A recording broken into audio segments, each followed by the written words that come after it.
قبلہ سوال ہے کہ بعض لوگ کہتے ہیں کہ تشہد میں علی ولی اللہ پڑھ لیں تو ثواب ہے اور اگر نہ پڑھیں تو گناہ نہیں ہے۔ ان کے بابے کی شریعت ہے، کس نے ان کو یہ حق دیا یہ فتویٰ دینے کا؟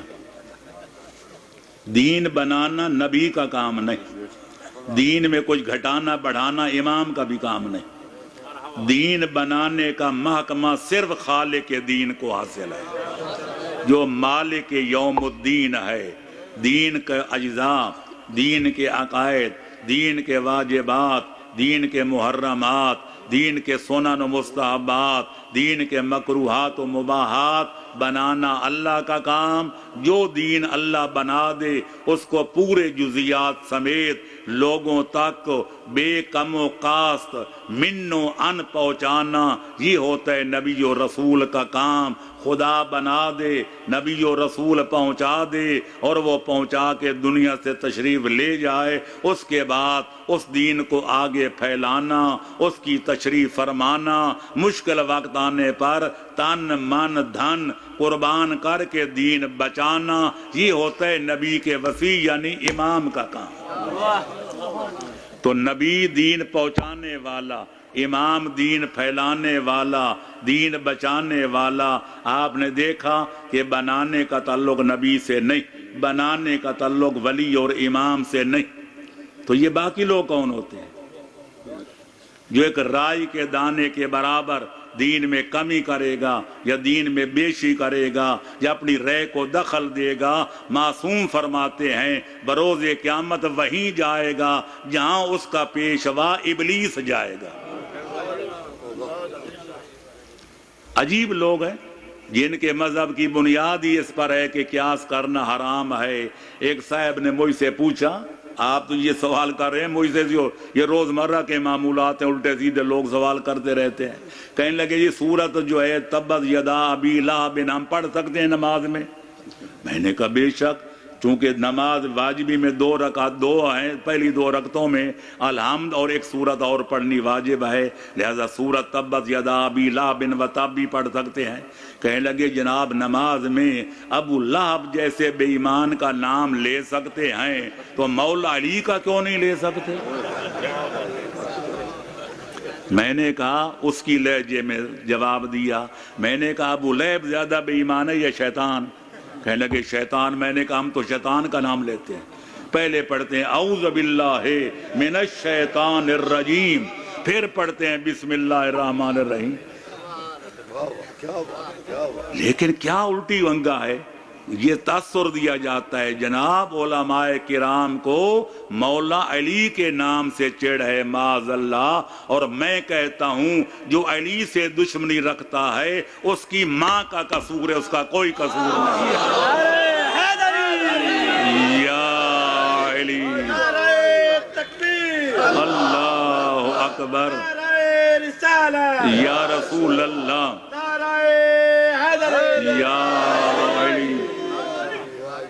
یقیناً میرا بھی ایمان ہے، آپ کا بھی ایمان ہے کہ ذکر علی عبادتن، پیغمبر اکرم کا فرمان سنی شیعہ کتابوں میں موجود ہے کہ علی کا ذکر عبادت۔ کیوں؟ وضاحت کی تھی، علی کا ذکر میرا ذکر، میرا ذکر خدا کا ذکر، خدا کا ذکر عبادت، پس علی کا ذکر عبادت۔ تو جس علی کا ذکر کئی چکروں کے بعد خدا کا ذکر بنتا ہے، براہ راست اللہ کا ذکر عبادت ہے یا نہیں؟ بتاؤ نا۔ جب ہے تو تکبیرۃ الاحرام کیا ہے؟ اللہ اکبر، اللہ ساری کائنات سے بڑا ہے، اس سے بھی بڑا ہے، ہم اس کو سمجھ نہیں سکتے، ہم اس کو درک نہیں کر سکتے، وہ آنکھوں سے نظر نہیں آتا، ہوا سے خمسہ سے محسوس نہیں ہوتا۔ اللہ کی کبریائی کا نام ہے، ذکر ہے کہ اللہ کا ذاتی نام ہے۔ ذرا فقہا سے پوچھو، یا جو تحفۃ العوام پڑھے ہوئے ہیں یا نماز شیعہ جعفریہ اسلامی پڑھے ہوئے ہیں، وہ بھی جانتے ہیں کہ تکبیرۃ الاحرام نماز کا رکن ہے، کہ رکن کی کمی ہو جائے یا زیادتی، آپ 2 دفعہ کہہ دیں اللہ اکبر، اللہ اکبر، نماز باطل ہے۔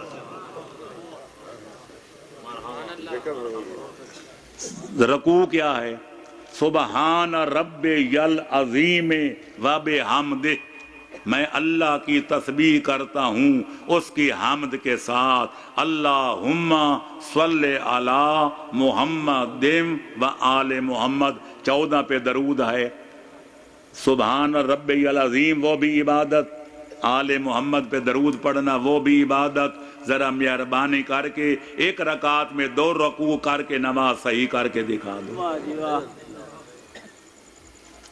سب کا فیصلہ ہے، سب مانتے ہیں کہ رکوع کی زیادتی ہو جائے، شریعت نے 1 رکوع 1 رکعت میں مقرر کیا ہے، سجدے 2، لہذا اگر کوئی 2 رکوع کرے نماز باطل ہے۔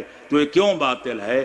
اس لیے نہیں کہ اس میں ذکر خدا ہے، ذکر مصطفیٰ ہے، اللہ اکبر کی وجہ سے نماز اس لیے باطل نہیں، اس میں ذکر خدا ہے، اس لیے باطل ہے کہ یہ وہ نماز نہیں جو نبی اور علی نے پڑھ کے دنیا کو دکھائی کہ نماز پڑھنی ہے تو یوں پڑھو جس طرح ہم پڑھ رہے ہیں۔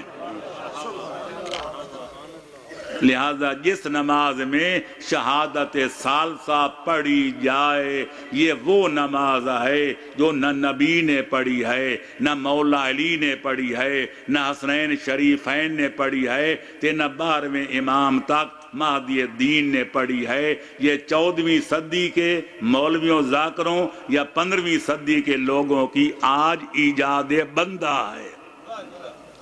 لہذا نماز اللہ فرماتا ہے پڑھو نماز، 100 سے زیادہ جگہ اقیموا الصلاۃ وآتوا الزکاۃ، اقیموا الصلاۃ وآتوا الزکاۃ، نبی نے فرمایا نماز اس طرح پڑھو جس طرح مجھے پڑھتے ہوئے دیکھ رہے ہو۔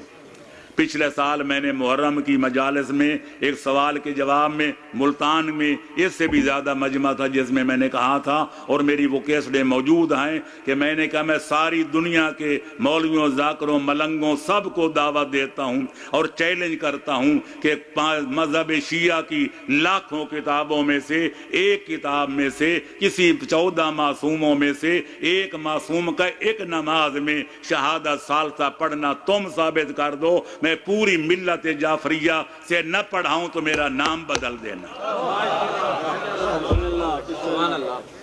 حوالہ ان کو نہ ملے کہ فتوی علماء پہ لگائے جائیں۔ یہ خون حسین کے تاجر زیادہ شان علی جانتے ہیں کہ وہ علماء جنہیں اپنی گردنیں کٹوائیں، اپنی زندگیوں کے چراغ بجھوائے اور آج بھی دنیا کی تان و تشنیع کے تیر برداشت کر رہے ہیں اور کائنات کی گالیاں سن کے محمد و آل محمد کی منشا کو مقدم سمجھ رہے ہیں، ان کو نہیں پتا کہ نماز کیسے پڑھنی ہے۔ کہ ابو جہلوں کا انگوٹھا لگانے والوں کو پتا چل گیا کہ نماز میں کیا پڑھنا ہے تو نماز کیسے پڑھنی ہے۔ چلو جی بآواز بلند صلوات۔ اللہم صلی علی محمد و علی محمد۔ قبلہ سوال آیا ہے کہ شیعہ کا وضو قرآن مجید سے بیان فرما دیں۔ جی اگر شیعہ کا وضو قرآن سے ثابت ہے تو دوسرے لوگ